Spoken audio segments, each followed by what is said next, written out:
కథలో దమ్ముండాలి. దాన్ని స్క్రీన్ మీద పోర్ట్రేట్ చేయగల తెగువ ఆర్టిస్టులో ఉండాలి.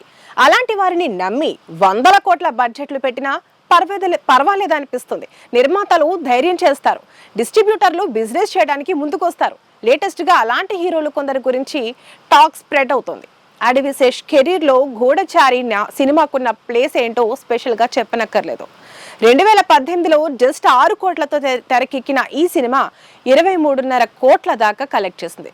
అప్పుడు శేష్ స్టామినా వేరు, ఇప్పుడు పాన్ ఇండియా రేంజ్ లో ఆయనకున్న మార్కెట్ వేరు. అందుకే ధైర్యంగా వందల కోట్లు పెట్టి G2కి తెరకెక్కిస్తున్నారు మేకర్స్. హీరోని నమ్మి ఎంతైనా పెట్టొచ్చనే కేటగిరీలో ఇమీడియట్ గా గుర్తుకొచ్చే పేరు దుల్కర్ సల్మాన్.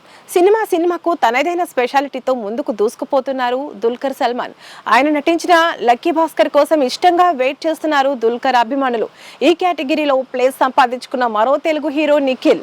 కార్తికేయ 2 కలెక్షన్లు చూసిన తర్వాత నిఖిల్ సినిమాకు ధైర్యంగా ఖర్చు పెట్టొచ్చు అనుకుంటున్నారు నిర్మాతలు. ఆయన నటిస్తున్న స్వయంభూకి 50+ కోట్ల ఖర్చు అవుతుంది. ది ఇండియా హౌస్ ని దాదాపు 80 కోట్లతో తెరకెక్కిస్తున్నారు. కథ దానికి తగ్గ హీరో ఉంటే భారీ బడ్జెట్ పెట్టడానికి కూడా వెనకాడటం లేదు నిర్మాతలు.